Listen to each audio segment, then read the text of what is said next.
Oke, teman-teman. Karena waktu sudah menunjukkan pukul 19.30, jadi aku izin untuk mulai acara malam hari ini ya. Oke. Bismillahirrahmanirrahim. Assalamualaikum warahmatullahi wabarakatuh. Selamat malam, teman-teman semuanya. Apa kabarnya semuanya? Oke. Boleh dong teman-teman untuk share virtual reaction-nya atau mungkin chat di kolom komentar nih biar aku tahu kira-kira teman-teman hari ini kabarnya gimana nih. Oke, nice. Alhamdulillah. Semoga teman-teman semuanya dalam keadaan sehat ya dan walafiat. Baik, teman-teman, sebelumnya perkenalkan saya Adelia. Di sini saya selaku moderator yang akan memandu acara pada malam hari ini. So, di sini aku ucapkan selamat datang kepada teman-teman semuanya di Free Exclusive Class LPDP Mentorship dengan tema How to Stand Out in LPDP Essay dan Personal Statement. Nah, pada sesi kali ini kita akan membahas berbagai insight nih dengan tema yang udah aku sebutkan tadi. Kira-kira kita akan bahas apa aja sih, Kak? Nah, yang pertama kita akan tahu contoh esai kontribusi dan personal statement untuk LPDP, kemudian bagaimana membangun personal branding yang strategis, dan yang terakhir kejelasan tujuan studi dan kontribusi pasca studi pada esai. Nah, tentunya hari ini kita nggak sendiri, teman-teman. Kita akan ditemani oleh narasumber kita yang luar biasa, yaitu ada Kak Rizka. Beliau merupakan MSc Advanced Materials Engineering from the University of Manchester. Tapi sebelum kita ke sesi materinya, akan ada informasi yang disampaikan oleh SACT. Baik, kepada Kak Nadra dipersilahkan, Kak. Baik, terima kasih Kak Adel. Selamat malam teman-teman, selamat malam Kak Adel dan juga selamat malam Kak Rizka. Mungkin aku di sini izin sebentar untuk ambil waktu teman-teman nih, aku izin menjelaskan tentang apa itu SAC dan juga program-program apa aja yang ada di SAC. Mungkin aku izin share screen sebentar ya.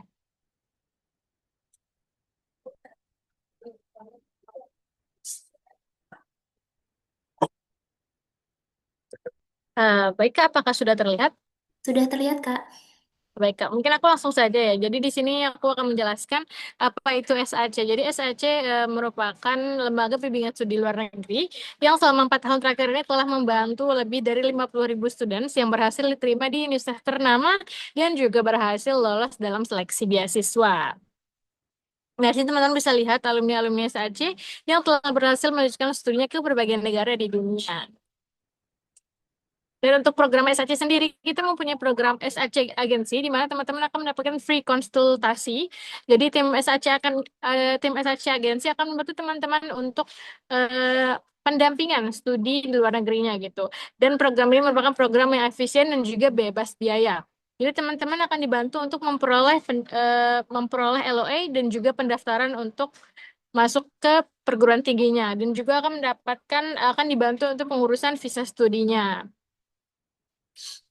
Dan di sini teman-teman bisa lihat university partner dari SAC kita ada dari US, ada dari Kanada, ada dari UK, ada dari Australia, ada Swiss, ada Europe, dan untuk Asia kita ada Singapura dan juga Malaysia. Jadi untuk teman-teman yang ingin melanjutkan studinya ke luar negeri, kita bisa bantu juga di SAC Agency. Jadi teman-teman bisa langsung, dan untuk caranya, teman-teman bisa langsung aja mengkontak tim SAC. Jadi teman-teman bisa langsung aja scan barcode yang ada di sini, teman-teman bisa langsung scan dan bisa langsung konsultasi ke tim SAC. Dan setelah konsultasi, teman-teman bisa menyiapkan berkas-berkas dan mengirimkan ke tim kami. Setelah itu teman-teman hanya perlu sit back and relax karena tim kami akan membantu memproses untuk aplikasi pendaftarannya gitu.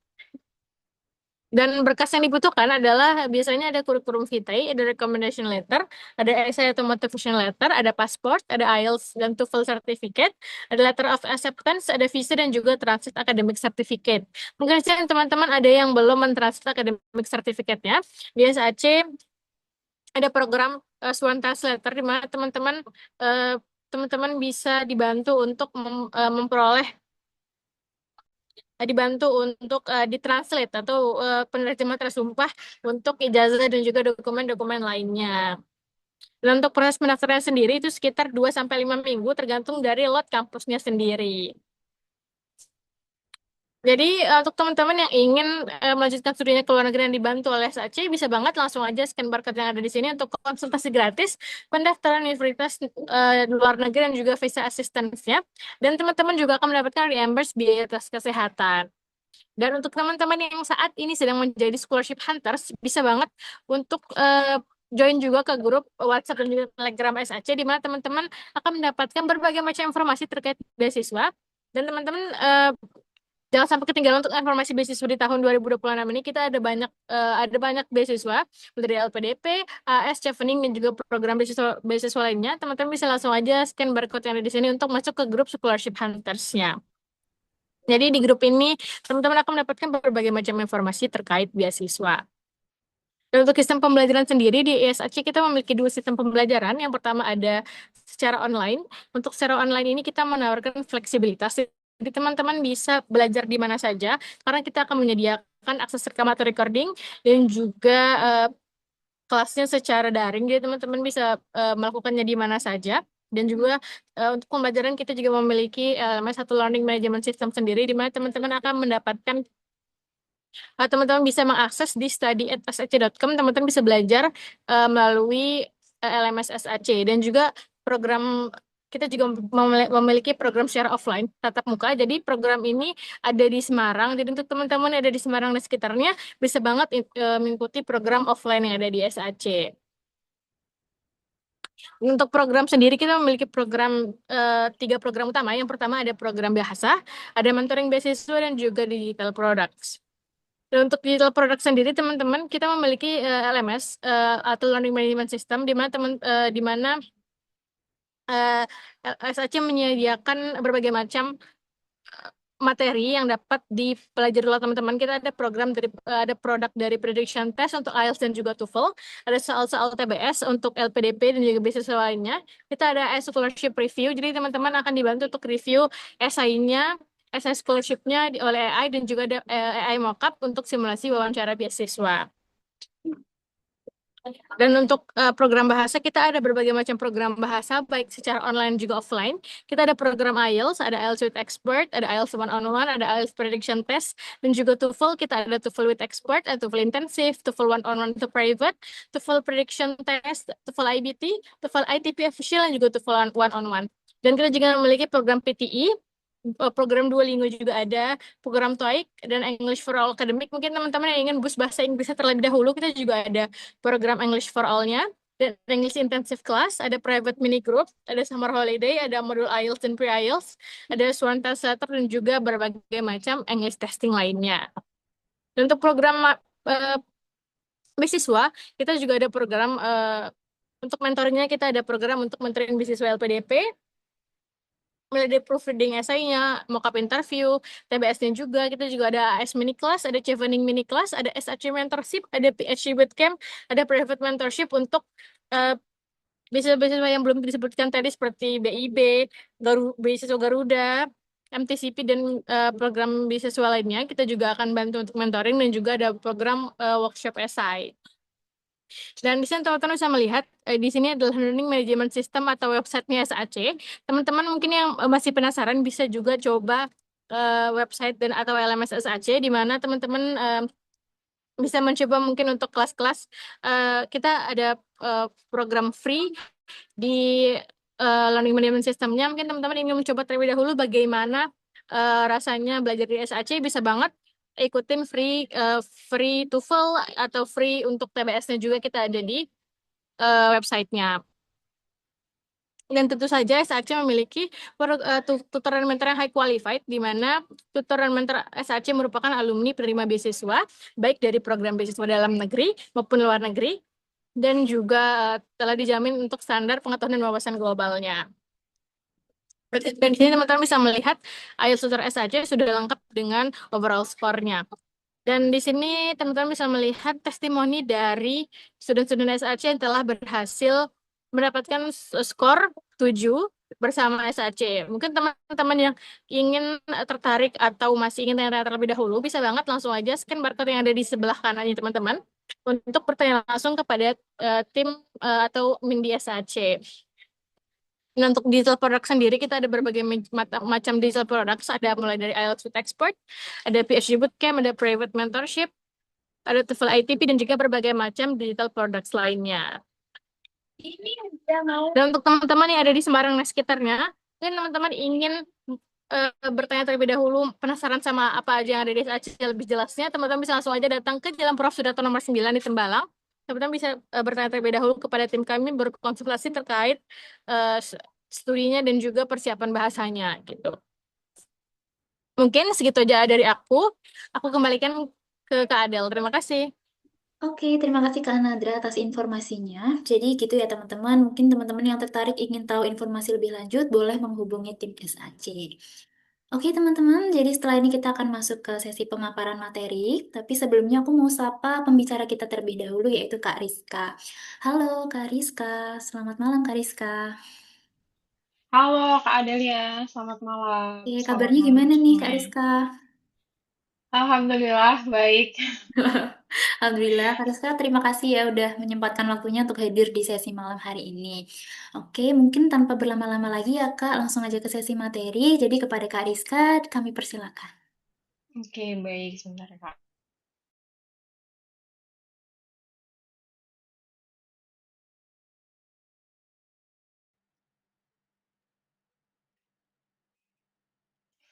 Oke, selamat malam teman-teman.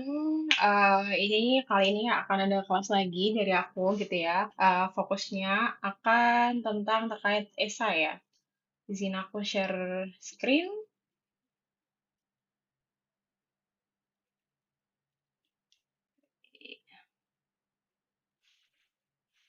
Oke, jadi karena ini batch satu udah selesai tahun ini untuk LPDP. Selamat bagi ini ya, alumni-alumni atau senior-senior sebelumnya batch satu yang udah lolos. Kemarin sempat ada beberapa menti juga yang report gitu, udah lolos alhamdulillah karena ikut dari program proofreading essay, terus juga apa mock-up interview gitu. Nah, jadi itu membantu teman-teman banget karena mungkin ini ya keterbatasan resource atau sumber gitu. Nah, di sini SAC dan teman-teman mentor itu berbagi sharing.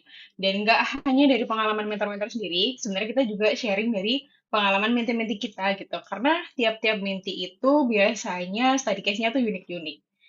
Based on dengan background atau mungkin pengalaman-pengalamannya. Nah, yang paling susah itu adalah gimana dapat benang merahnya. Nah, itu yang nanti akan kita bahas di kelas malam ini.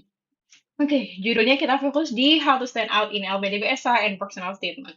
Karena per sejak tahun ini, 2026, LPDP resmi mensyaratkan bagi para pendaftar untuk membuat dua esai. Nggak hanya cukup satu esai aja tentang kontribusi, tapi juga tentang personal statement. Nah, ini terkhusus untuk teman-teman for the next LPDB awardee. Oke, learning objective di sini akan terbagi jadi tiga. Pertama-tama kita akan bahas tentang personal branding. Ini in positive way ya. Kenapa personal branding itu penting? Karena itu menunjukkan ini confidence-nya teman-teman sendiri. Jadi be authentic, no cliche. Nah, jadi untuk make sure tahu word-nya teman-teman itu sejauh mana sih? Teman-teman tahu value-nya teman-teman sejauh mana. Yang kedua, kita mulai bahas hal-hal klasikal yaitu essay structure. Dan ketiga, kita breakdown. Breakdown essay berdasarkan essay structure sebelumnya. Oke. Nah, mungkin pemanasan dulu ya ngomongin tentang personal branding. Coba aku mau dong teman-teman ini ya di chat ini ya tulisin teman-teman nanti mau jadi apa? Kalau misalkan kepikiran, mungkin mau jadi researcher di BRIN atau jadi dosen atau mungkin mau jadi businessman whatever it is, coba tulis komen komen di ini ya di chat ya. Aku pengen tahu maksud teman-teman tuh maunya jadi apa? Supaya nanti ketika kita aku ngasih contoh apa ya? Contoh review atau misalkan perumpamaan, mungkin bisa relate dengan apa yang teman-teman ini alamin. Sambil sambil ini nanti bisa aku respon juga. Oke, nah ngomongin tentang personal branding. Personal branding itu balik lagi ya, namanya aja esai. Meskipun esai itu ada dua, sorry, iya benar, personal branding. Namanya aja personal branding, berarti apa sih yang perlu kita sampaikan di kedua esai kita? Baik itu di rencana kontribusi maupun di personal statement.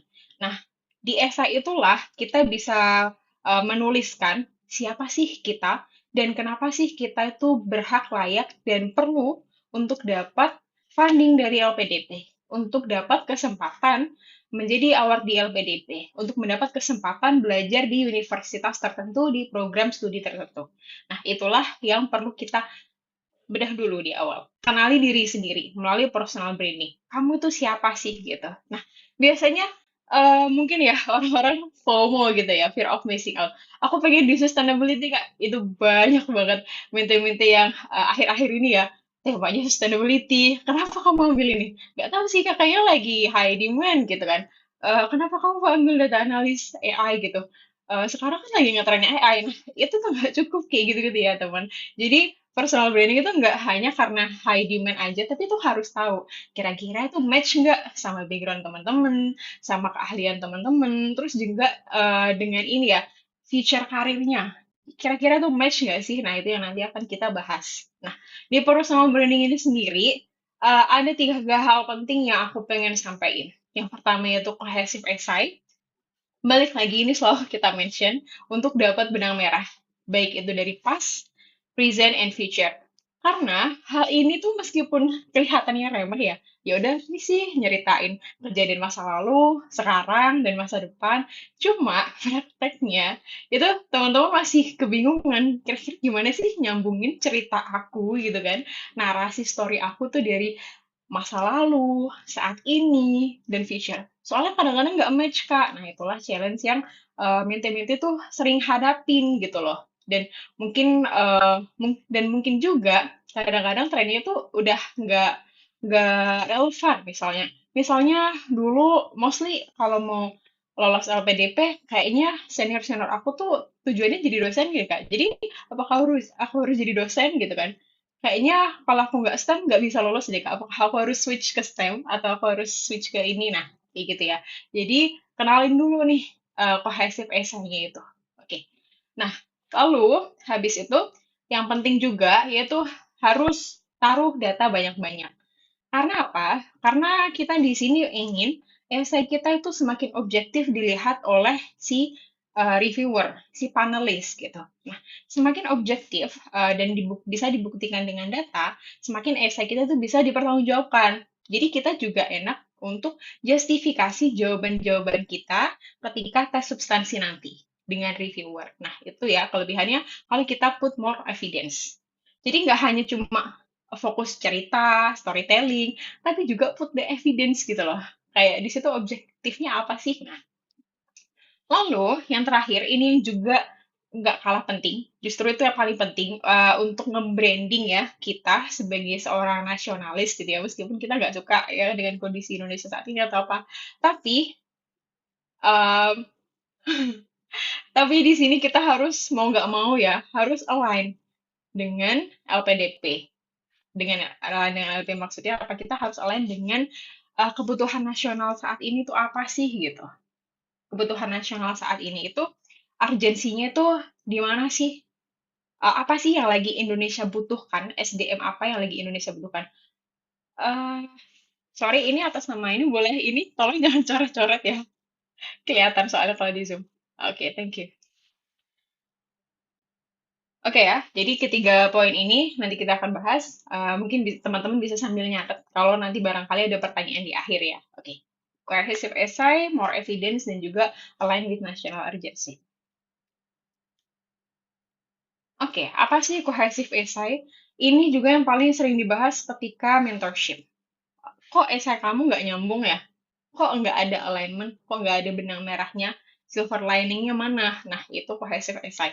Jadi, esai yang baik itu ketika kita baca dari awal sampai akhir, pertama-tama itu mudah dipahamin, terus juga alurnya ngalir, terus juga ini masih align lah, masih nyambung lah bahasanya, masih nyambung dari awal sampai akhir. Nggak ada yang out of topic, nggak ada yang tiba-tiba terlalu apa ya bahas ke sana kemari, tapi tiba-tiba kemana gitu kan. Nah, jadi bahasa gampangnya tuh nyambung esainya dari awal sampai akhir. Nah, jadi cohesive essay yang baik kita harus perhatikan tadi past, present, dan future. Nah, oke, kita coba mulai ini ya, contemplate, coba kita renungkan past, present, future kita itu di mana. Oke, dan ngapain? Oke, pas. PAS itu ngomongin PAS berarti tentang background, background foundation technical atau akademik itu apa yang sudah kamu punya. Oke, background kamu mungkin di engineer, background kamu mungkin di social science, background kamu mungkin di hukum atau di apapun. Nah, itu adalah background. Dan kalau saat ini teman-teman sudah ada pekerjaan, itu juga termasuk background. Nah, berarti ada background akademik dan ada background personal. Profesional. Background akademik dan background profesional. Nah, itu ya. Aku harap clear untuk foundation pass itu apa. Jadi, adalah posisi kalian sekarang. Oke, nah sekarang next, present. Nah, posisi kalian sekarang pasti nggak luput dari yang namanya isu. Isu, problems yang kalian hadapi ketika bekerja, atau mungkin yang kalian hadapi di dunia akademik. Nah, itu problemnya itu apa sih? Nah, yang perlu kita highlight di sini adalah real world high stakes problem or operational bottleneck. Jadi, harapannya adalah problem teman-teman itu real gitu. Kalau maksudnya problem real itu apa?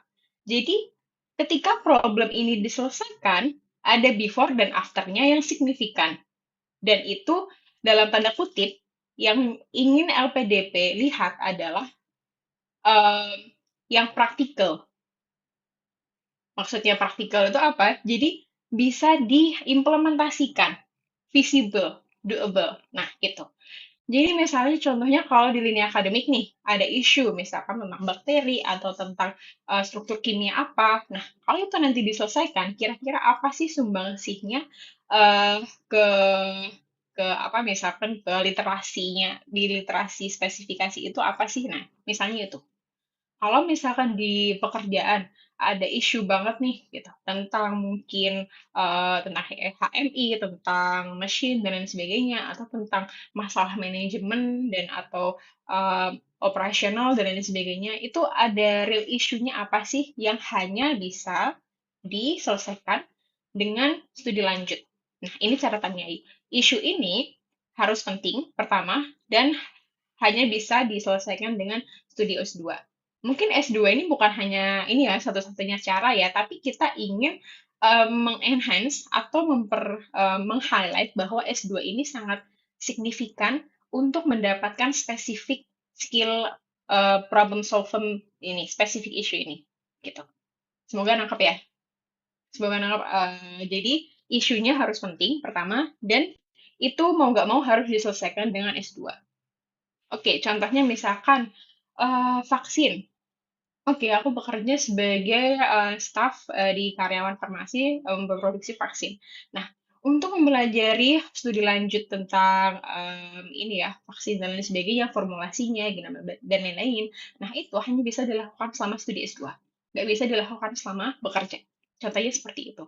Atau mungkin teman-teman yang dari sosial mungkin menghadapi isu-isu spesifik tentang mungkin project management atau apapun itu terkait mungkin bagaimana sih relasi multinasional kerja atau dan lain sebagainya. Nah, itu kalau di tempat kerja itu agak agak kurang possible ya atau impossible ya untuk dilakukan. Selain nggak ada waktu, nggak ada experts yang bisa diajak diskusi terkait spesifik issue. Nah, itulah kenapa kita harus highlight S2. S2 ini adalah salah satu cara yang paling signifikan untuk menyelesaikan spesifik issue ini.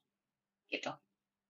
Semoga menjawab ya. Nanti teman-teman bisa take notes. Kalau misalkan masih kurang jelas, nanti bisa ditanyakan di akhir. Next, yaitu Catalyst Feature. Oke, jadi aku percaya di sini teman-teman gak hanya master, tapi juga PhD. Fun fact-nya, teman-teman yang dari bachelor itu bisa langsung loh daftar PhD. Mungkin ini nggak common ya di Indonesia, tapi mostly di Western itu udah sangat-sangat common. Jadi kalau teman-teman udah memutuskan untuk bekerja di akademik gitu kan, sebagai profesor, sebagai researcher gitu, nanti bisa bachelor langsung ke PhD gitu. Itu banyak banget jalannya dan mostly mereka nerima itu asalkan kandidatnya cukup kuat. Contohnya punya rekam akademik yang bagus, punya research publication gitu kan, nah, yang bener-bener show off kalau kamu beneran orang yang sangat akademik. Oke, nah jadi balik lagi, Catalyst Future ini adalah targetnya kan mau master atau PhD. Nah, Jadi, master sama PhD ini itu bagaimana sih bisa mewujudkan rencana kontribusi nanti? How will your target master's or PhD program give you the exact missing keys needed to return? Nah, jadi kan harus make sure bahwa, oh oke nih, ada katalis dengan cara study master dan PhD. Dan selama studi master dan PhD ini gimana nih, bagaimana kita memproyeksikan, membuat strategi master dan PhD ini beneran bisa jadi katalis. Jadi ketika nanti kita return to Indonesia, apa sih yang akan kita lakukan? Nah, itu yang kita ceritakan di contribution plan. Oke, ini cukup panjang. Pokoknya ini yang paling penting, cohesive essay itu harus dibangun. Next, evidence-based essay. Nah, ini aku kasih contoh aja yang weak essay seperti apa dan strategiknya seperti apa. Kalau weak essay itu biasanya tuh proclaim atau terlalu keakuan gitu. Aku tuh orangnya keren banget loh gitu. Aku tuh orangnya sangat highly initiative, proaktif dan lain-lain gitu kan. Aku tuh sangat passionate loh spesifiknya di sini dan itu tuh dari kecil misalnya kan. Nah, itu tolong jangan too much proclaim, tapi be strategic. Be strategic itu artinya kamu tuh showing off experience kamu yang mana spesifikasinya di sini dan itu tuh ada isu spesifik ini loh. Nah, makanya aku pengen belajar ini gitu. Pengen belajar studi kasus ini gitu. Misalnya seperti itu. Nah, contohnya ini. Jadi critical experience di tempat kerja gitu. Nah, jadi tahu nih ada operational bottleneck nih. Nah, gara-gara itu jadi tahu, oh, kayaknya isu ini bisa diselesaikan dengan belajar spesifik ini deh, tentang Advanced Automated Control Systems deh. Dan ini hanya bisa dipelajarin di S2 deh, di universitas ini deh. Nah, gitu. Oke, selain itu juga ini penting National Strategic Urgency. Nah, contohnya nih, bukan aku pengen belajar MBA nih di Harvard karena keren top rank. Nah, jangan gitu ya, jangan sampaikan di essay seperti itu. Meskipun honest reasonnya seperti itu karena Harvard keren misalnya ya atau MIT keren, tapi teman-teman harus show off kenapa sih harus di university itu. Nah, itu harus di-align-kan dengan National Strategic Urgency ini. Misalnya seperti ini, aku tuh pengen jadi engineer loh, spesifikasi di advanced materials gitu. Karena Indonesia lagi transisi nih dari perubahan raw material gitu kan, eksporter yang cuma ekspor-ekspor aja. Tapi Indonesia juga pengen nih membangun manufacture, advanced material manufacture. Nah, kayak gitu. Spesifikasinya di apa nanti bisa didetailkan. Oke, next kita lanjut di structure. Mungkin nanti banyak yang ini banyak-banyak coba kalau ada pertanyaan bisa langsung juga ditulis di kolom komentar ya. Oh, Kak Dia jadi dosen, Kak Sheila expert planner, Kak Rizky community development specialist di bidang lingkungan. Oke. Keren-keren ya di sini ya. Nanti mungkin kita bisa ngobrol-ngobrol lagi lebih lanjut. Next, essay structure. Karena kita ada dua essay, ini cukup menguras waktu dan tenaga karena kita butuh research, butuh review, proofreading, dan masih banyak hal-hal yang perlu kita lakukan untuk membuat essay kita semakin outstanding di mata reviewer. Oke, karena kita ada dua essay, contribution plan dan personal statement. Kalau dulu tuh kita kenalnya hanya contribution plan aja, tapi sebenarnya itu yang pengen panelis lihat itu sekarang jadi pengen fokusnya mungkin pengen dipisahkan ya. Contribution plan fokus di contribution dan untuk personal statement ngomongin tentang personal statement kita. Oke. Contribution essay di sini fokusnya ke strategi profesional intelek, kita ngomongin banyak data, banyak isu, blueprint, national urgency. Nah, kita ngomongin banyak di contribution essay. Namanya sesuai ya, contribution essay. Nah, di sinilah seperti common ya, seperti essay-essay pada sebelumnya, kita mention short term contribution, long term, terus juga nanti conclusionnya di akhir. Jadi untuk meng-highlight kepada panelis LPDP bahwa isu yang ingin diangkat sehingga nanti harus bisa diselesaikan selama studi S2 dan bisa diimplementasikan secara di contribution itu selama ketika balik return ke Indonesia itu seperti ini. Nah, itu yang ditunjukkan di contribution essay. Oke, nah ini nanti spesifik kita ada bahas juga di breakdown essay. Paragraf 1, 2, 3, dan 4 ini adalah contoh ya, contoh struktur contribution essay. Jadi bisa di-adjust atau disesuaikan dengan bidang teman-teman gitu. Tapi aku kalau misalkan proofreading memang aku sering banget untuk highlight dari awal sampai akhir itu baiknya itu urut gitu. Supaya kita yang membaca itu ini ya bisa nyambung dan bisa paham dari big picture. Ini untuk stepnya. Pertama-tama kita mulai dari big picture-nya atau micro problemnya. Terus habis itu kita bahas micro problemnya. Jadi habis general ya, general in the big picture itu biasanya kita kasih hook. Terus di paragraf kedua kita buat isunya semakin spesifik. Semakin spesifik, kaitkan dengan background, dengan pas teman-teman, dengan background profesional atau academic background. Nah, di situ teman-teman bisa sharing spesifik technical bottleneck atau isu-isu apa sih yang teman-teman hadapin. Nah, ini kan isu-isunya kan real kan. Nah, isu-isu real yang kecil ini, kalau bisa diselesaikan, bisa membantu ini loh, menyelesaikan si makro problemnya ini tadi. Yang penting untuk national urgency. Nah, itu kurang lebih jadi makro sama mikronya nanti harus ditulis di esai. Ya, Nah, lalu kita lanjut ke paragraf ketiga ada academic gap. Jadi kan kita udah ngomongin isu nih di paragraf 1 dan paragraf 2. Nah, ini kembali lagi di sini tuh harus ada gap. Harus ada gap, isunya udah ada. Nah, gapnya apa? Di situ.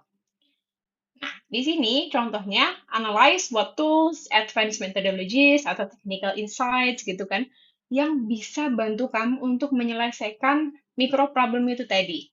Biasanya kan kita kalau report, iya ada isu ini, tapi gimana ya menyelesaikannya? Nah, disinilah letak kita harus menulis itu, gap itu sendiri. Jadi aku tuh spesifikally butuh belajar metodologisnya ini, technical ini, spesifik ya, tulis spesifik ya sesuai dengan background teman-teman. Nah, di situ hanya bisa dipelajarin dengan cara kuliah S2. Oke, aku ulangi lagi ya. Jadi di situ kita bisa belajar dengan sangat signifikan dan komprehensif hanya dengan S2. Jadi, kenapa ini penting? Supaya nanti ketika ada substansi, teman-teman udah nggak kesulitan lagi ngejawab, kan bisa ikut bootcamp, kan bisa ikut training yang diadakan di mana-mana misalnya. Enggak, ini nggak bisa, karena harus S2 gitu. Jadi harus benar-benar clear di awal. Ini harus S2 atau misal harus S3. Oke, ketika gap-nya udah kejawab, why master dan PhD ini, kita lanjut. Why the specific university atau program? Nah, ini kalau udah lihat contoh dari SAC gitu ya, sebenarnya teman-teman udah mulai ngasih, oh ya specific university-nya kenapa, programnya kenapa. Nah, tapi kalau masih baru nih, itu perlu-perlu juga teman-teman juga harus paham kenapa sih specific university ini penting. Jangan hanya sampaikan, oh Harvard keren misalkan, NUS keren, atau ICL keren, dan lain-lain. Nah, tapi juga sampaikan kenapa sih specific university itu, gitu. Misalkan, dari course modulnya, dari supervisor atau profesor yang ada di situ, dari campus facility. Biasanya kan ada tuh facility campus yang specifically join misalnya kalau di tempat aku dulu leadingnya di Grafen gitu kan, di material mana material. Nah, di situ bisa aku show off tuh. Nah, kurang lebihnya itu. Jadi, spesifik university teman-teman itu menawarkan program apa yang unggulan di bidang teman-teman. Kalau misalkan ada universitas yang unggulan lain, itu kesampingkan aja dulu, tapi yang penting teman-teman di sini menyampaikan di situ tuh ada apa aja sih. Salah satu yang paling kuat itu adalah si profesornya itu, atau si university environment-nya itu sendiri. Profesor itu hanya ngajar di sini loh, gitu. Dan aku pengen belajar dengan beliau, misalnya. Kayak gitu. Oke, next. Uh, Setelah university program, kita mulai masuk ke contribution plan. Biasanya contribution plan ini ada short term, middle term, sama long term. Tapi di sini aku cuma kaitkan short term sama long term. Kalau teman-teman mau adjust short term, middle, dan long term itu juga nggak apa-apa. Oke, short term biasanya tahun 1 hingga 3, middle term tahun ketiga hingga tahun kelima, untuk long termnya 5 hingga 10. Nah, itu nanti bisa teman-teman variasiin. Yang penting adalah konten dari contribution plan itu sendiri. Nah, yang penting di sini adalah mana contribution plan yang kita harus bidik duluan. Tentunya yang pertama adalah short term. Short term contribution plan ini yang paling bisa visible dan doable dan juga kepikiran lah sama kita. Kita nanti mau jadi apa setelah lulus studi. Misalkan lulus S2 atau lulus PhD itu mau jadi apa? Nah, di sini short term contribution plan. Be concrete. Be concrete. What specific institution atau pekerjaan job role kamu itu yang pengen kamu dapatkan setelah S2 atau S3. Nah, ini teman-teman nggak apa-apa mention, misalkan, habis lulus S2, aku pengen jadi process engineer specifically di perusahaan ini. Aku pengen jadi researcher di BRIN. Aku pengen jadi dosen di universitas ini. Nah, itu sampaikan aja, be spesifik. Kalau misalkan nanti ditanya, oh, kalau misalkan nggak jadi di situ gimana? Siapkan plan B. Nah, itu nggak apa-apa. Itu siapkan nanti untuk tes substansi. Tapi untuk di esai, aku saranin teman-teman untuk be konkret dan be spesifik. Supaya justifikasi teman-teman lebih clear di awal. Mau ngapain, di mana. Dan itu lebih disukai si panelis. Oke, next kita bisa langsung ke middle term dan long termnya. Biasanya kalau contohnya nih, kalau case di aku ya, kalau case di aku proses engineer gitu kan di awal. Nah, nanti untuk middle termnya aku nanti bisa tulis sebagai ini ya, team leader project misalnya kayak gitu, atau senior engineer misalnya kayak gitu. Untuk long termnya nanti bisa fokus di leadership leadership position, misalkan jadi manager, project manager gitu kan, yang nanti akan signifikan impact-nya dengan ini, dengan big issue yang ada di Indonesia, misalnya kayak gitu. Yang misal handle departemen gitu kan, atau mungkin jadi CEO atau apa. Tapi yang penting adalah doable atau visible dilihat dari short term, middle term, dan long term-nya. Nah, jadi dari situ kan harus ini ya, harus merangkak ya, nggak bisa yang langsung advance, tapi sebutkan ini pathway-nya apa, dan itu kira-kira visible nggak. Nah, di sini juga balik lagi, teman-teman kadang nanya, ini kira-kira kalau aku ini background-nya, aku pengen kuliah ini, terus nanti contribution-nya mau jadi ini, kira-kira visible ya nggak? Visible nggak? Ya, gitu kan. Banyak teman-teman yang nanya itu. Jawabanku adalah, kalau misalkan nggak align sama profesi aku saat ini, aku akan menyarankan untuk nanya senior-senior teman-teman. Misalnya senior yang ada di perusahaan, atau teman-teman mau jadi seperti apa sih gitu. Misalkan coba aja cari profil di LinkedIn, misalkan project manager. Aku pengen jadi project manager di kawasan ASEAN, specifically tentang sustainability. Nah, coba cari orang di bidang itu. Terus kamu tanyain, kira-kira kalau aku mau background aku ini, S2 ini, terus nanti mau profesi ini, kira-kira nyambung nggak ya gitu? Masih align nggak sih? Nah, gitu. Jadi coba teman-teman reach out aja senior-senior di bidang teman-teman masing-masing gitu untuk make sure lagi untuk memvalidasi bahwa kira-kira contribution plan teman-teman itu masih make sense, masih align atau enggak. Atau udah ketemu benang merahnya atau belum. Kayak gitu. Oke, next ini untuk yang paragraf terakhir itu optional, tapi bisa teman-teman include di esainya. Jadi, conclusion atau investment ROI. Jadi sebenarnya LPDP ini kan semacam investment gitu ya ke kita-kita. Kita disekolahkan oleh negara untuk studi lanjut. Nah, harapannya setelah studi lanjut ini nanti berkontribusi return to Indonesia. Kontribusi bisa specifically di institusi, baik itu di private atau government sector, yang nanti significantly akan improve misalkan nasional apa nih gitu. Oke, next kita lanjut personal statement. Nah, tadi udah ngomongin banyak tentang contribution essay, sekarang kita mulai ke personal statement yang mungkin baru gitu. Karena di LPDP tahun sebelum-sebelumnya 2005 dan ke belakang itu tidak ada personal statement. Nah, Oke, personal statement kita ngomongin tentang apa? Tentang karakter, values, turning points, adversity, question. Nah, di sini ini ini ya contoh strukturnya ya. Contoh struktur dari personal statement-nya dari paragraf 1 sampai ke paragraf 5. Nah, di personal statement ini namanya aja ngomongin value ya. Berarti ngomongin tentang balik lagi tadi personal branding-nya teman-teman. Identitas teman-temannya itu seperti apa?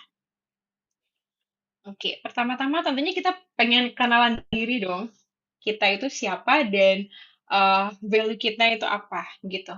Nah, di sini harus dibuat semenarik mungkin supaya si panelis itu tertarik gitu. Oh, keren nih kayaknya. Karakternya nih gitu. Karakternya kuat nih, karakternya resilient nih gitu. Nah, habis itu paragraf kedua, the turning point. Nah, jadi dari core value tadi, pasti biasanya dalam kehidupan kita ada turning point ya. Ada turning point, ada situasi di mana di sini ada challenge nih gitu. Ada significant failure, aku gagal banget nih di sini. Nilai aku anjlok nih gitu. KPI aku anjlok banget nih. Nah, biasanya itu turning point. Itu yang bikin kita bounce back gitu kan. Untuk melenting lagi supaya nggak gimana sih dari kejadian failure ini, dari kegagalan ini, kita bisa bangkit lagi. Nah, itu turning point itu sangat-sangat menarik bagi para interview dan panelis juga, karena di situ menunjukkan resiliennya kita ya, sebagai human ya. Nah, di sini bakal kelihatan bagaimana sih kamu nge-pivot, kamu membuat strategi nih ketika kamu lagi merasa gagal, merasa terpuruk, apakah kamu diam aja, atau kamu berusaha untuk bangkit. Nah, gimana caranya? Coba ceritakan kayak gitu, di turning point. Next, dari turning point berarti ada growth. Nah, growth dan mastery. Tentunya dari pengalaman-pengalaman sebelumnya, bagaimana sih setelah dimention di paragraf kedua gitu, apa sih yang kamu pelajarin dari pengalaman turning point itu? Apa yang sudah kamu pelajari dan bagaimana sih akhirnya pelajaran ini dari sisi turning point dan pertumbuhan ini bisa membantu kamu ke mastery atau ke expertise kamu lah. Oh, akhirnya dari awalnya orang-orang kan mungkin yang menarik IPK aku tuh cuma 2, sekian gitu. Tapi sekarang jadi ini jadi CEO atau mungkin jadi COO whatever it is gitu kan. Nah, itu kan pasti ada cerita menarik tuh di situ. Ada turning point dari kegagalan itu akhirnya bisa growth dan bisa mastery. Oke, next. Ini dari paragraf 1 hingga ketiga tuh ngomongin personal ya, dan value. Dari core, turning point, dan growth. Yang keempat, balik lagi kita harus kembali, kenapa sih LPDP? Nah, di sini pentingnya alignment. Connecting your personal growth directly to your long-term commitment to public service. Karena kan kita ini ya funding investment dari LPDP, nah berarti kita harus aware, harus aware gitu kan dan sadar bahwa personal growth kita dengan nanti jadi aware di LPDP itu apa sih kontribusi atau long-term commitment yang akan kita berikan ke Indonesia balik gitu, sesuai dengan national agenda, sesuai dengan national urgency.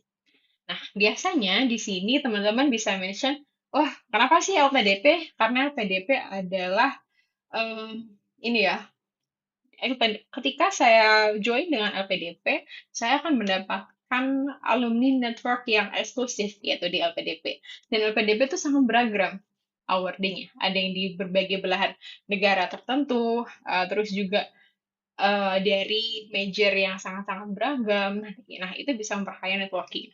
Dan inilah kasarannya seperti itu, mantan Garuda. Tapi selain itu juga banyak hal-hal lainnya mungkin bisa teman-teman mention kenapa sih harus LPDP. Kan ada Chevening gitu kan, ada mungkin Erasmus dan lain sebagainya. Kenapa sih harus LPDP gitu. Dan yang terakhir, paragraf kelima, unshakable closing promise. Nah, balik lagi, esai itu harus sifatnya, esai specifically personal statement itu harus sifatnya persuasif. Kita pengen menarik perhatian si panelis supaya personal statement kita itu ini ya, sangat-sangat promising gitu.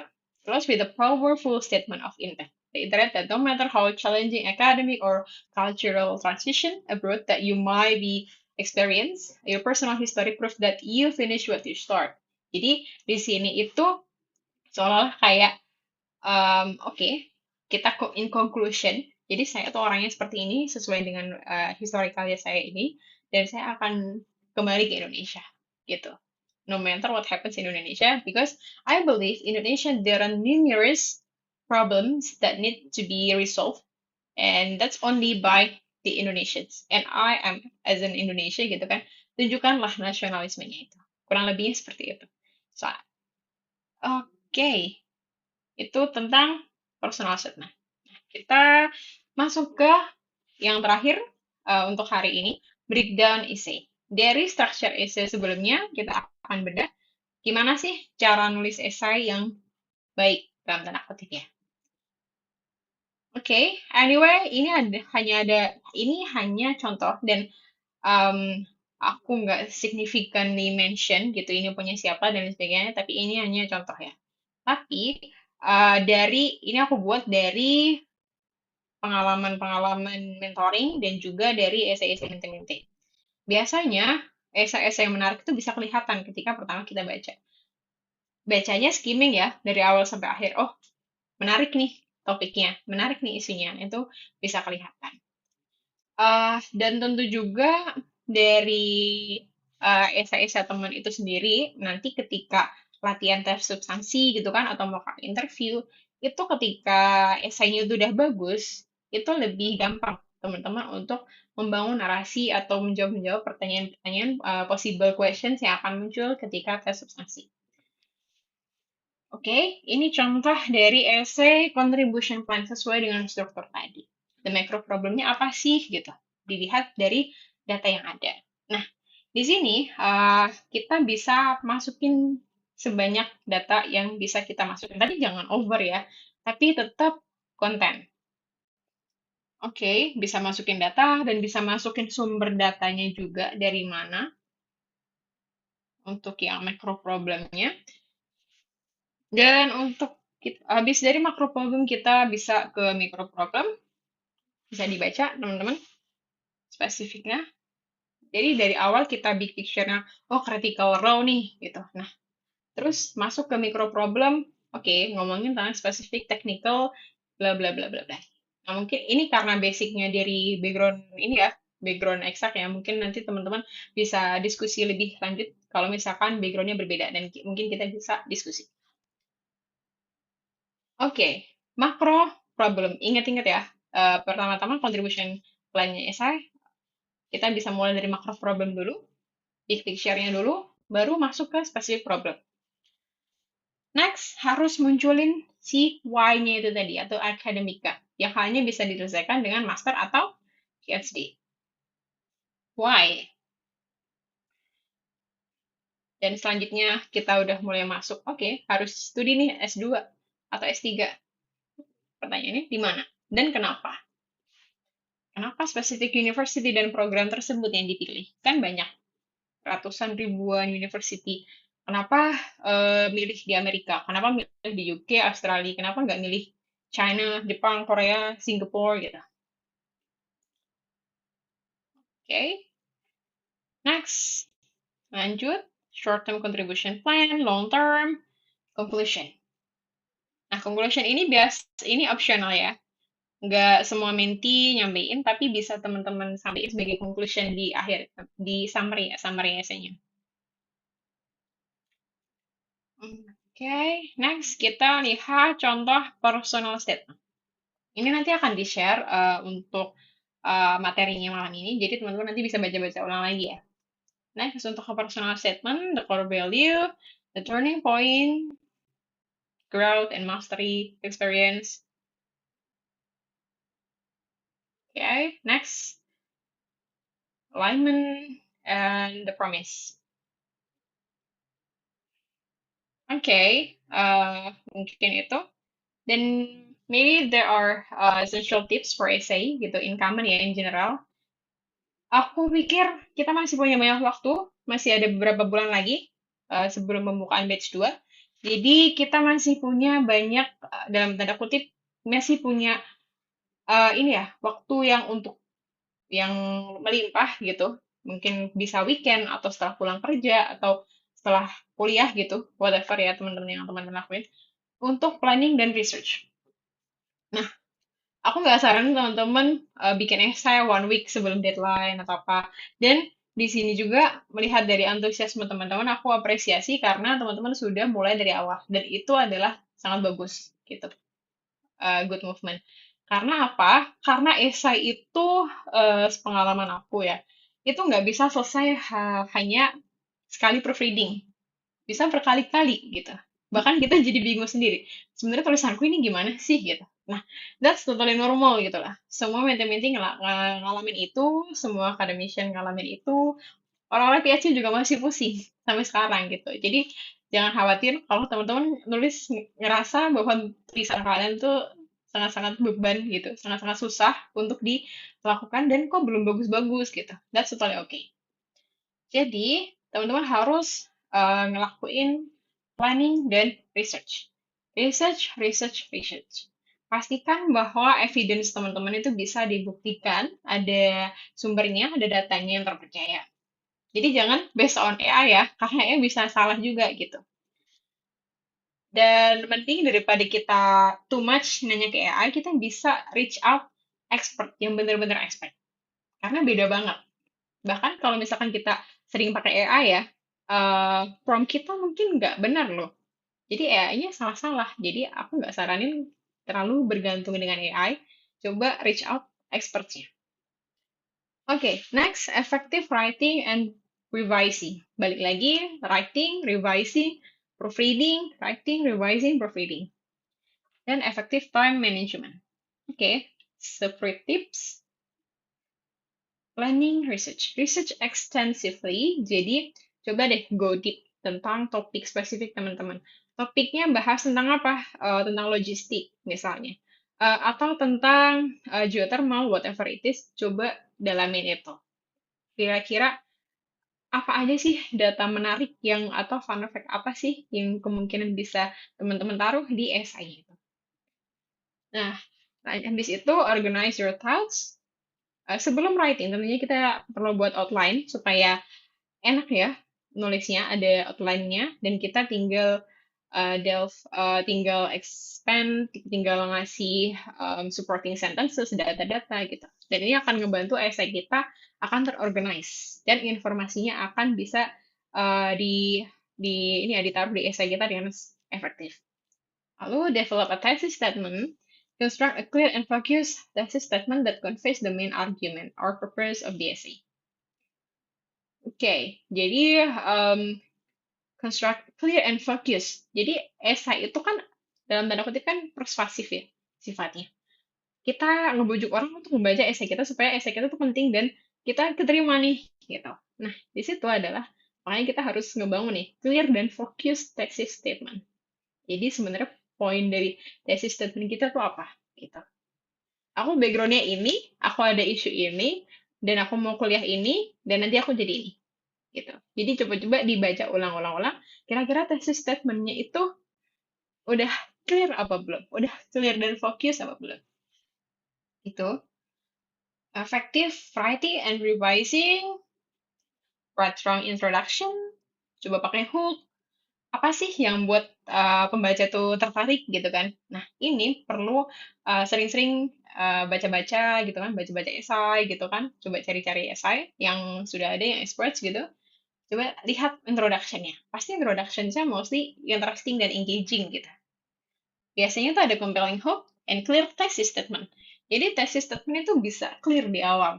Nah, sehingga orang-orang itu udah paham, oh oke, nanti si writer ini atau si calon award ini akan bahas apa gitu. Jadi write a strong introduction.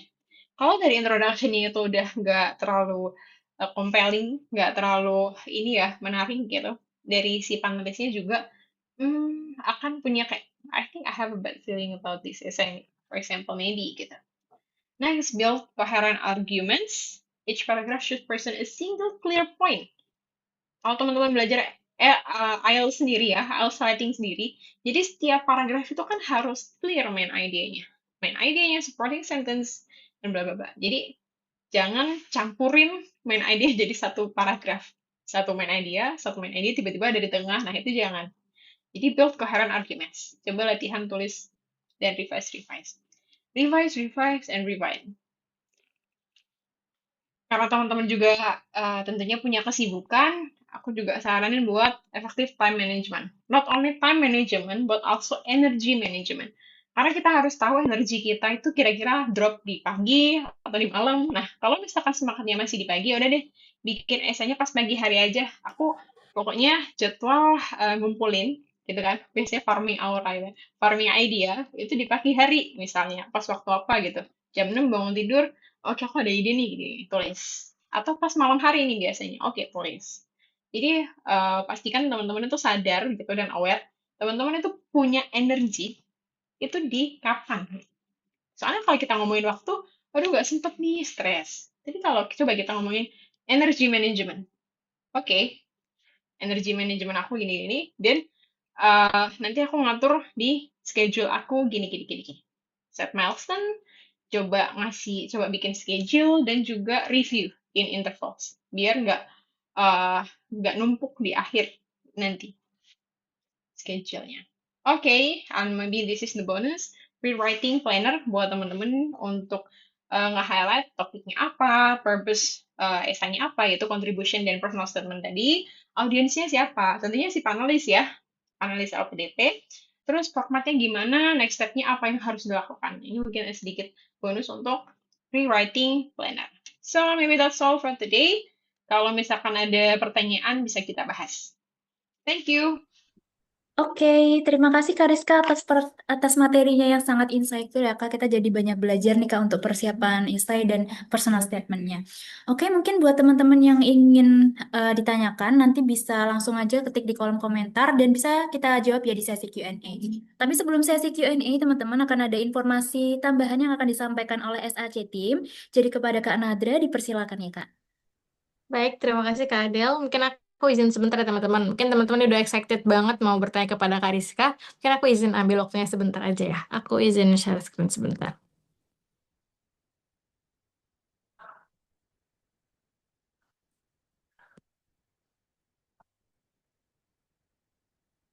Baik, di sini aku eh, izin menginfokan aja nih ke teman-teman untuk beasiswa LPDP di tahun 2026 ini pendaftar di batch 1 kemarin tuh sekitar 32.049 orang dan dan kuota penerima beasiswa LPDP di tahun ini itu sekitar 6.750 orang, hampir 7.000 orang. Dan dari perbandingan ini kita bisa melihat bahwa LPDP ini merupakan beasiswa yang memang harus perlu persiapan cukup matang, baik dari segi esai, skolastik, dan juga untuk lengkapnya gitu. Jadi di sini SAC hadir untuk membantu teman-teman untuk mempersiapkan beasiswa LPDP-nya gitu. Dan di SAC sendiri kita juga memiliki program di mana teman-teman akan dibantu mulai dari persiapan bahasa seperti IELTS dan juga TOEFL-nya dan juga persiapan untuk beasiswanya gitu. Dan program ini kita memiliki program online, kita ada program Scholarship Mastery. Jadi teman-teman bisa dibantu mulai dari persiapan bahasa, baik IELTS dan juga TOEFL, dan juga persiapan beasiswa seperti proofreading essay, mock-up, dan juga skolastiknya gitu. Dan untuk program offline juga kita ada program Elevate Package Program, ada Graduation Package Program, dan Go Abroad Package Program. Dan untuk program mock-up sendiri kita juga memiliki program one-on-one mock-up interview. Jadi teman-teman akan mock-up interview bersama dengan mentor, dan juga mungkin teman-teman yang ingin mockup dengan AI, kita juga memiliki program mockup dengan AI. Jadi teman-teman akan bisa melakukan kapan saja melalui LMS SAC di study@sac.com. Dan teman-teman yang ingin latihan untuk skolastik atau TBS-nya bisa banget juga. Kita memiliki program TBS mulai dari TO intensif, full package, dan juga private. Mungkin teman-teman yang ingin lebih fokus pembelajaran, kita juga memiliki program private class. Jadi teman-teman bisa belajar one-on-one langsung dengan mentornya terkait skolastik. Dan teman-teman mungkin yang ingin bundling untuk TBS dan mockup, itu juga memiliki program bundling TBS dan mockup. Jadi teman-teman bisa belajar dengan paket yang sudah lengkap, mulai dari mockup, baik dengan mentor dan juga dengan AI. Dan mungkin teman-teman yang saat ini belum mengikuti program LPDP Mentorship, kita juga memiliki program LPDP Mentorship di mana teman-teman akan mendapatkan eh, mulai dari proofreading esainya, proofreading secara personal, dan juga kita teman-teman bisa konsultasi one on one dengan mentornya, dan juga akan mendapatkan di preview esai dari mentor, dan juga akan mendapat evaluasi personal dan juga berbagai macam benefit lainnya gitu. Dan untuk mentor sendiri juga kita akan butuh teman-teman untuk dengan mentor yang linear dengan jurusan yang akan teman-teman ambil.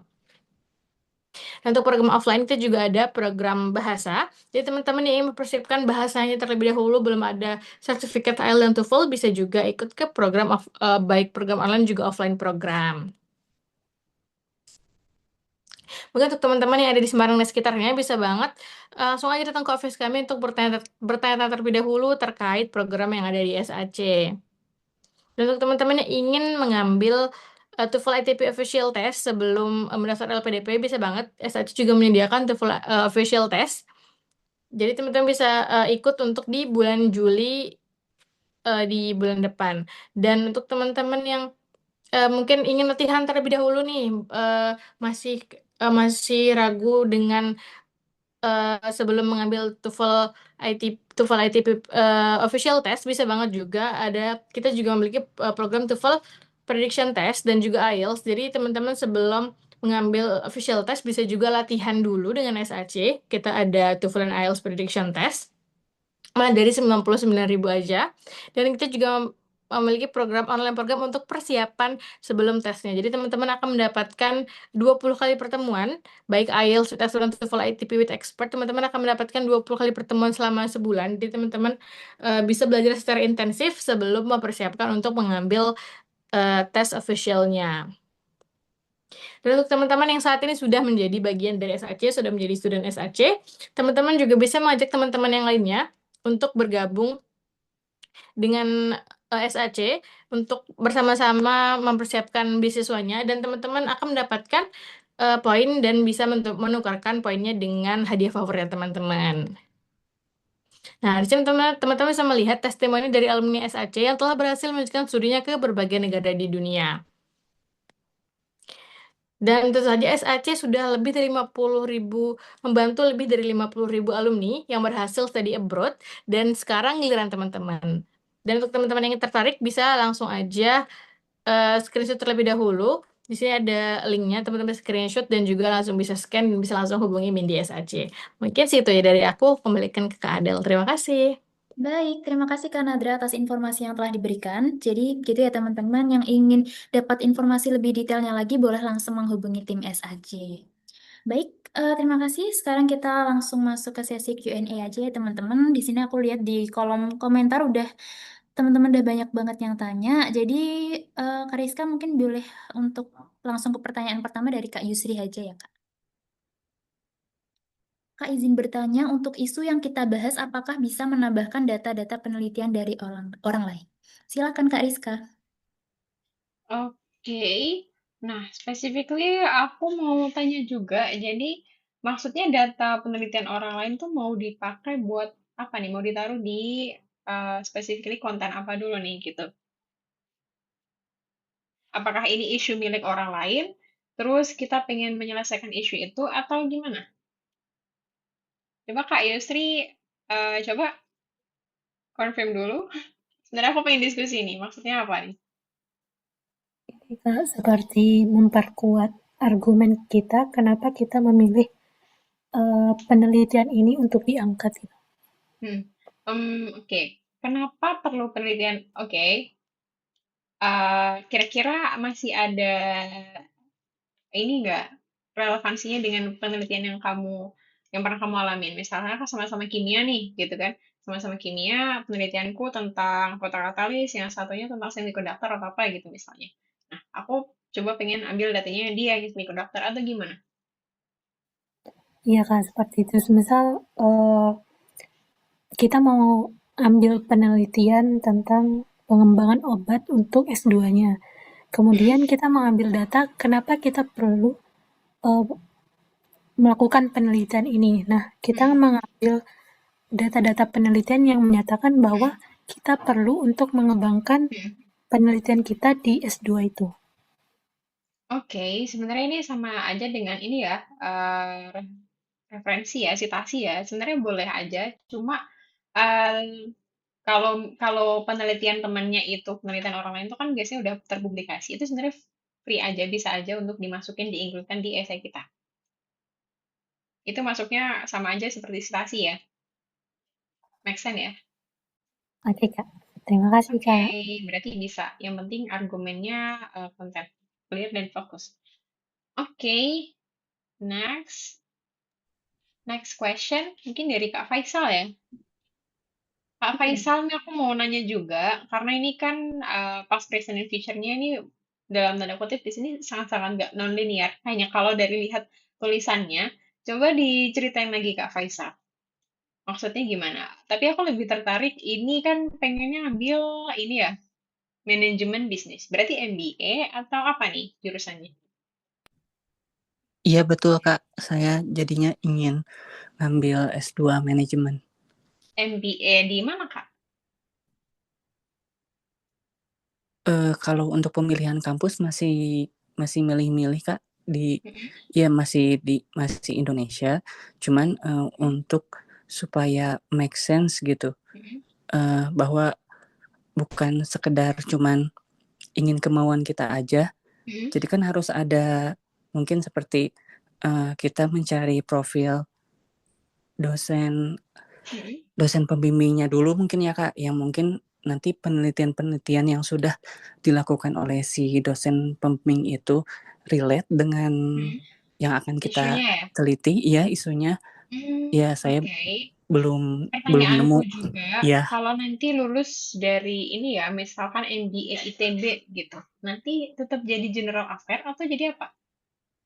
kalau kembali ke kerjaan pas waktu nanti lulus masih tetap jadi general affair.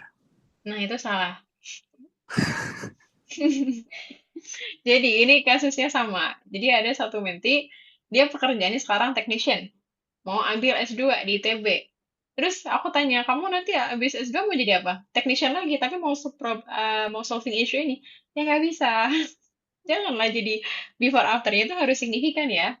Kalau bisa itu misalnya sekarang nih jadi staff gitu. Nah, nanti jadi apa nih leader kooperasinya atau apa gitu yang kalau aku bisa bilang ini jadi alasan S2 itu bisa valid gitu. Jadi Kak Misalnya nanti, contohnya kalau Mhm. ya Kalau jadi nanti contohnya ya. mungkin Mhm. bagaimana Mhm. kalau gini Kak, nanti saya cantumkan di future yang nanti kontribusi ke depannya, misalnya mencalonkan diri sebagai pengurus atau pengawas koperasi, mungkin bisa jadi. Cuman kan itu maksudnya tidak miserable ya Kak, maksudnya kita kan nggak bisa tuh kayak apa, melihat takdir ke Oke. depan gitu. Siapa tahu Oke, kan oke, oke. kita nggak kepilih misalnya kan gitu, nggak bisa kita Nah, itu kontrol. seperti yang aku tadi mention ya. Coba research lagi, lulusan MBA itu biasanya ngapain sih kerjanya gitu. Karena MBA itu, to be honest, jurusannya sangat general ya. Jadi ada yang jadi businessman, ada kembali yang di korporat gitu. Mungkin spesifik kali di finance atau apa. Nah, coba cari research-research orang yang lulusan MBA, misalkan MBA ITB, itu tuh mostly karir mereka itu di apa sih? Misalkan kalau di tetap general affair tuh ngapain sih gitu. Atau coba cari yang paling deket dengan ini bisnis koperasi. Nah, kira-kira siapa sih? Coba lihat pattern-nya. Nah, dari situ nanti bisa ngebantu kamu buat nulis contribution plan gitu. Jadi nggak harus saklek jadi staff general affair ya. Kalau ternyata passion kamu dibangun bisnis, ya udah bisnis aja gitu. Tapi aku tetap saranin untuk riset-riset lagi, reach out lagi expert-expert yang ada di bidang kamu. Di kalau lulusan MBA itu apa gitu. Baik, Atau kalau terima kasih. misalkan nggak bisa reach out, kamu juga bisa ini ya, research juga. Biasanya kan ada data nih dari global atau dari Indonesia gitu kan. Maksudnya tuh orang MBA itu kenapa sih mereka ini ambil MBA gitu. MBA kan manajemen bisnis analisis ya. MBA. Nah, itu coba coba cari tahu research-research lagi. Jadi MBA itu nanti karirnya prospek yang bagus tuh seperti apa gitu. Baik, terima kasih Kak. Yang jelas before dan afternya harus signifikan ya, jangan sama kerjaannya. Kalau bisa naik level. Baik, terima kasih Kak Rizka. Oke, sama-sama. Mungkin selanjutnya Kak Warda, bagaimana cara kita menentukan issuenya? Oke, tentunya beda ya. Misalkan contohnya, kamu bisa training loh 1 bulan atau 6 bulan gitu. Kamu bisa training praktikal. Tapi hal-hal yang sifatnya em, teoretikal atau kita harus paham ini ya secara komprehensif, fundamental gitu-gitu, itu nggak bisa dipelajarin ketika training. Contohnya, kalau case di eksak ya, misalkan training technician gitu selama 6 bulan di pabrik A gitu. Nah, itu hanya bisa operasionalnya aja. Tapi kalau untuk troubleshooting gitu kan, analisis, itu tetap orang-orang yang punya expert di bidang dari teori gitu lah. Kasarannya gini, D3, S1, S2, pola pikirnya itu berbeda. Nah, makanya kenapa sih bisa S2 salah satu jalannya? Nah, sebenarnya di situ. Orang yang hanya fokus praktikal, training bisa. Tapi kalau kita pengen ada improvement gitu kan di operasional, itu kan kita butuh ini ya deep understanding gitu ya, gitu. General understanding, kita butuh helicopter view, big picture dan lain sebagainya, dan kita bisa connecting the dots nih dari operasional itu. Kira-kira gimana analisa kita supaya root cause-nya ini benar-benar valid. Kalau orang yang hanya operasional aja itu nggak bisa sampai situ skillnya gitu. Itu kenapa S2 bisa jadi jawaban dan hanya jadi jawaban. Semoga ngejawab ya Kak Wardah ya. Terus pertanyaan kedua, data kuantitatif boleh dimunculkan PS? Kalau data previous perusahaan itu sifatnya internal, jangan. Tapi kalau sifatnya udah terpublish, itu nggak apa-apa. Untuk cara citasinya, hmm, balik lagi. Kalau internal dan nggak boleh terpublish itu jangan. Sebaiknya jangan. Hmm, oke. Kuantitatif. Gimana kalau Kak Warda kira-kira? Untuk yang data kuantitatifnya apa sih? Kira-kira sangat-sangat urgent nggak untuk dimunculkan di SI? Iya, oke Kak, makasih. Sebelumnya itu aku, karena kan di pekerjaanku sebelumnya, aku menjalankan kayak project program kesehatan gitu Kak.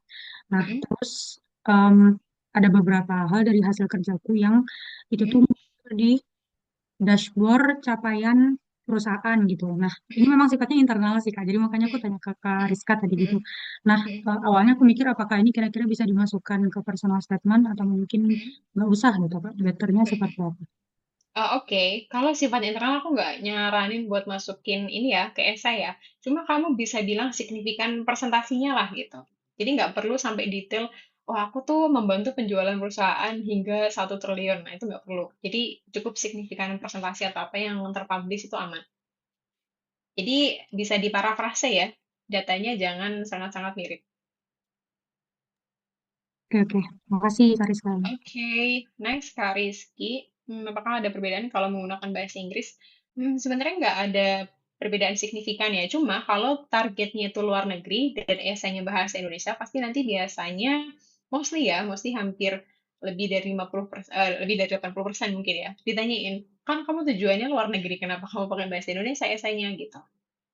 Itu sih mungkin nanti pas di tes substansi akan ditanyakan reasonnya gitu. Biasanya sih ngasih reasonnya lebih ke ini sih karena melihat panelis itu kan nasionalisme Indonesia. Jadi ketika esai atau tulisan itu disampaikan dalam bahasa natif itu akan mudah dipahami maksudnya. Bisa bisa pakai alasan itu.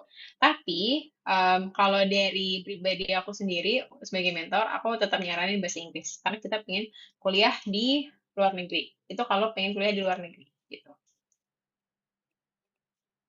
Oke, tentunya kalau kita bisa show off nih tulisan kita dalam bahasa Inggris, kita bakal lebih meyakinkan si panelis dong kalau kita udah ready nih writingnya gitu. Writing skillnya udah ready. Karena apa? Karena ketika kita mau studi lanjut ya, em, critical reading dan critical writing itu hal yang paling penting untuk kita kuasain. Karena most of the time kita dituntut untuk self learning dong. Nah, itu harus punya kedua itu, critical reading dan critical writing. Oke, itu dari Kak Rizky ya, Pak Rizky Maulana. Hmm,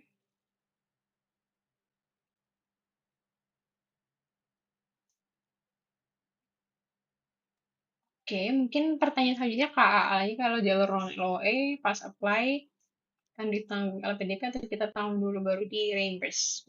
Di reimburse ya. Setahu aku di reimburse ya.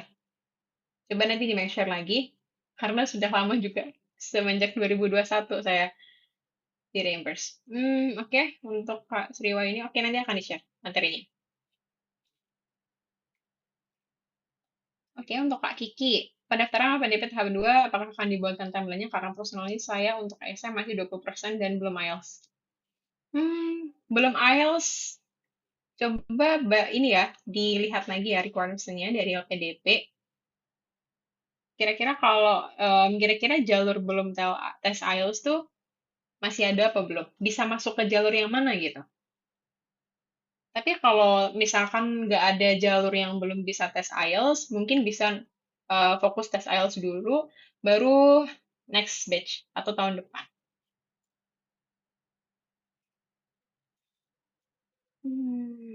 Oke. Lanjut ke Kak Nadinda, kalau persiapan masih nol, hal pertama, persiapan masih nol, mungkin ini ya, pertama-tama tentunya tadi esai, karena tahap awal untuk daftar LPDP adalah esai. Nanti bisa dibaca-baca lagi, atau bisa kontakkan juga dengan tim SAC gitu, kalau misalkan butuh mentoring gitu kan, nanti bisa tanya ini, ngobrol lanjut dengan para mentor-mentor kita gitu. Apa sih persiapan apa yang perlu disiapkan? Tentunya ini harus sesuai ya, spesifik ya, karena tiap masing-masing award, tiap masing-masing kandidat nanti itu punya kasus yang unik-unik. Jadi kita perlu detail conversation juga lah terkait persiapannya apa aja sih gitu, supaya nanti kita bisa desainkan spesifik ini, spesifik schedule-nya seperti apa. Kan Anda dari rumpun psikologi, kemarin accounting purchasing, masuk S2 untuk human resource manager. Aku nggak telaten, tapi biasanya kalau aku cantumin pengalaman kerja aku nggak telaten, apakah itu kan jadi pertanyaan panelis? Tentunya bisa, bisa mengundang pertanyaan, apalagi ini dari sisi psikologi ya, dan itu harus bisa bisa ngasih reason atau alasan kenapa nggak telaten dan apa improvementnya gitu.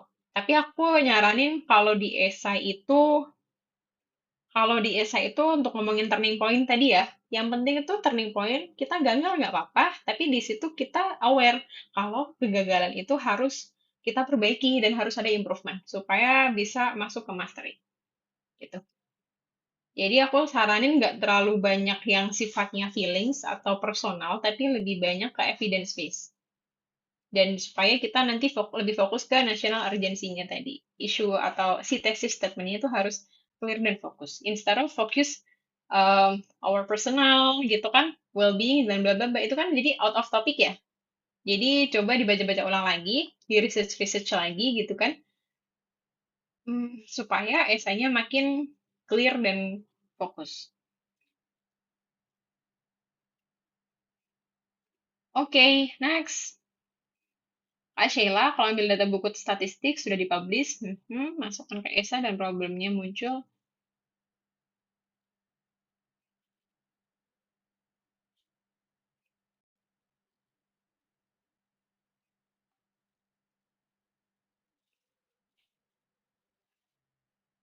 Oke, bentar. Kak Sheila, coba coba cerita dulu nih Kak Sheila terkait dengan data statistik dari pemerintah yang sudah dipublish itu seperti apa?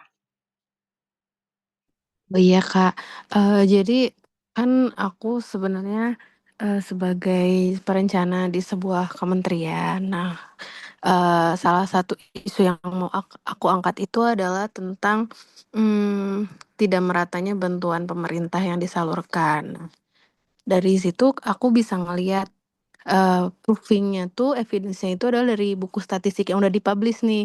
Kelihatan kan, provinsi mana yang emang banyak banget bantuan pemerintahnya, kemudian dari provinsi mana yang masih sedikit. Nah, dari situ juga memang jadi sorotan dari Kementerian Keuangan bahwa kita harus memperbaiki hal itu gitu.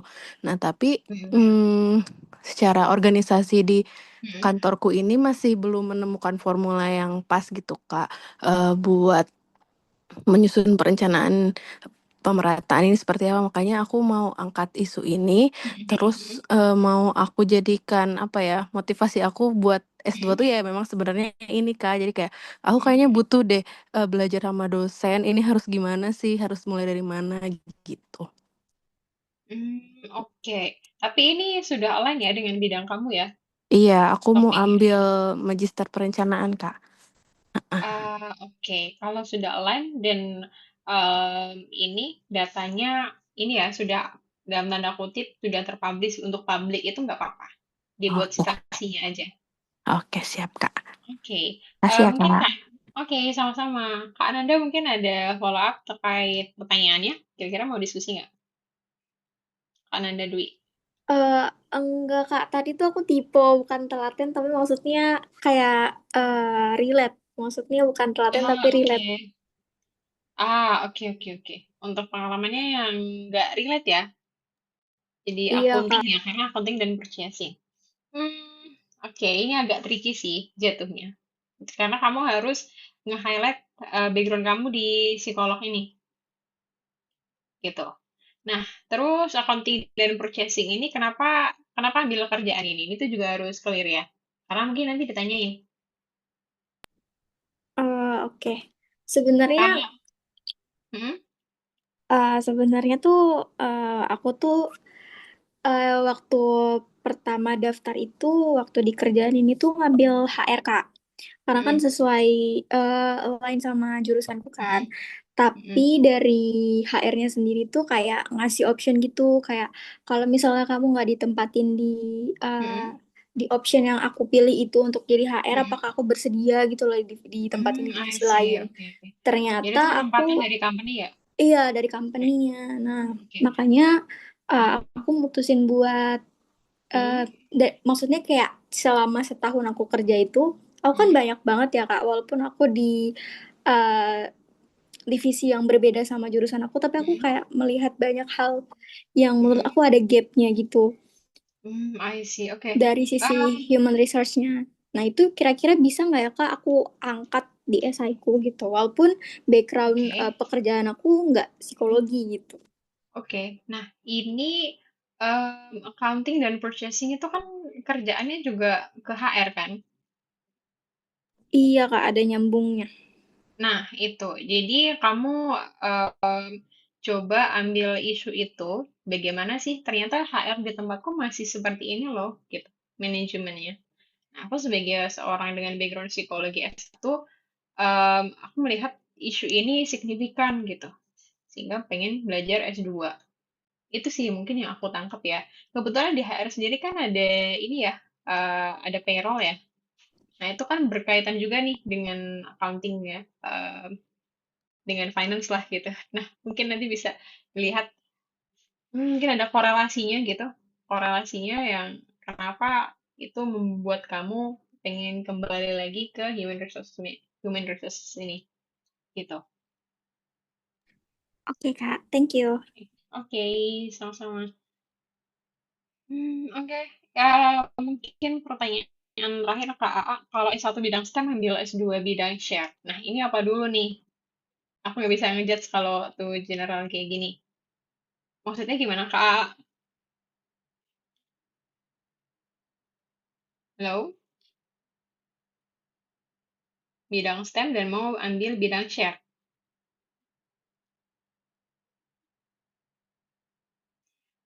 Misalnya ini ya, kemarin ada case itu bidang STEM-nya misal teknik. Terus share ambil supply chain. Nah, itu bisa. Karena supply chain itu salah satu requirement-nya, salah satunya bisa ambil dari teknik. Oke. Kak Isna juga dari electrical ke education. Yang penting kalau electrical ke education, kira-kira gapnya ada di mana Kak gitu. Kalau misalkan ternyata pengalaman kerjaannya lebih ke education, itu bisa. Oke, kalau Kak AA bidang kesehatan, S2-nya ambil hukum. Oke. Jadi mungkin ambil specifically ini ya, hukum terkait dengan kesehatan. Mungkin aku bisa nganjurinnya seperti itu. Karena yang satunya kan kesehatan nih, isu-isu kesehatan itu kan ada juga ini ya, korelasinya dengan mungkin kebijakan ini ya, tata hukum misalkan, dan lain-lain. Nah, itu bisa. Soalnya ada salah satu kenalan juga, dia ambil specifically hukum di bidang kesehatan. Itu bisa. Karena itu lebih kuat daripada hanya hukum aja. Kan hukum itu luas banget ya, hukum kesehatan atau hukum misalkan cyber security atau apa, itu banyak. Jadi spesifiknya apa dulu nih, Kak? Kalau hukum kesehatan itu bisa align. Oke, mungkin kalau udah nggak ada pertanyaan lagi, nanti materinya akan di-share dari pihak SAC. Kira-kira itu sih, Kak Adelia ya. Thank you buat waktunya dan teman-teman juga. Semoga teman-teman nanti jadi the next hour di LPDP. Baik, terima kasih Kak Rizka dan terima kasih teman-teman semuanya untuk pertanyaannya ya Kak. Oke, mungkin kebetulan karena waktu pertanyaannya udah habis, tapi ini ada pertanyaan dari Kak Warda, apakah bisa dibantu jawab secara singkat aja ya Kak Rizka?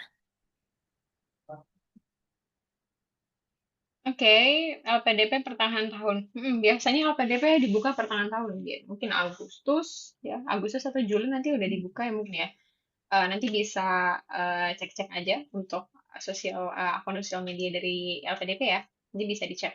Untuk timelinenya mungkin in detail nanti bisa di follow up aja sama tim SAC karena berhubung waktunya udah habis gitu. Oke, that's all mungkin.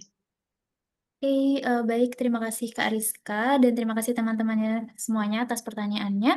Mungkin karena kita setelah ini masuk ke penghujung acara, sebelum aku tutup aku mau dengar closing statement dulu nih dari Kak Rizka. Kak Rizka dipersilahkan. Oke, terima kasih teman-teman atas waktunya. Jadi aku percaya teman-teman yang hadir pada malam ini adalah teman-teman yang udah ready untuk jadi the next hour day. Aku yakin itu karena ini ya, ketika teman-teman itu, aku yakin mostly awardee yang lolos itu awardee yang tentunya ini ya, sangat-sangat prepare gitu, sangat-sangat prepare dan sudah menyiapkan ini sejak awal. Karena menjadi salah satu award di LPDP tentunya adalah sebuah kebanggaan dan itu membutuhkan effort yang signifikan baik dari mulai dari esai, kita belajar TBS bagi yang non LOE dan tentunya latihan tes substansi. Karena nggak ada hal yang instan, tentunya preparation is a key. Mungkin itu sih. Jadi thank you banget buat teman-teman udah ngeluarin waktunya dan semoga esainya ditulis dan semakin bagus, semakin bagus. Kita masih punya banyak waktu dan gunakan waktu itu sebaik-baiknya. Preparation is a key. That's all. Oke, terima kasih banyak Kak Rizka. Semoga bisa memotivasi teman-teman semuanya nih untuk prepare LPDP Batch 2-nya. Baik, di sini aku mau kasih applause virtual dulu untuk Kak Rizka sebagai narasumber. Terima kasih banyak Kak Rizka atas materinya yang sangat insightful. Mungkin teman-teman boleh juga untuk share applause virtualnya ya kepada narasumber kita. Baik, mungkin sebelum aku tutup teman-teman aku izin reminder ya. Kebetulan ini di kolom chat aku sudah share untuk link feedbacknya. Jadi boleh minta tolong untuk teman-teman semuanya isi feedback dari kelas kita pada hari ini. Karena feedback dari teman-teman semuanya sangat berarti ya untuk tim SAC supaya bisa improve ke depannya. Baik, terima kasih Kak Rizka dan terima kasih teman-teman semuanya. Sangat luar biasa sesi malam hari ini. Semoga bisa menambah insight dan pengetahuan teman-teman semuanya dan bisa lebih semangat lagi ya untuk prepare LPDP Batch 2-nya. Dan semoga tahun ini bisa jadi tahunnya teman-teman juga, rezekinya teman-teman supaya bisa lolos nih untuk jadi award di LPDP. Baik, teman-teman, saya selaku moderator di sini mohon maaf apabila terdapat kekurangan selama memandu acara. Dan akhir kata, terima kasih teman-teman. Wassalamualaikum warahmatullahi wabarakatuh. Dan sampai jumpa di acara SAC berikutnya. Terima kasih teman-teman. Dipersilahkan melanjutkan Terima aktivitas. kasih. Have a good night. Terima kasih.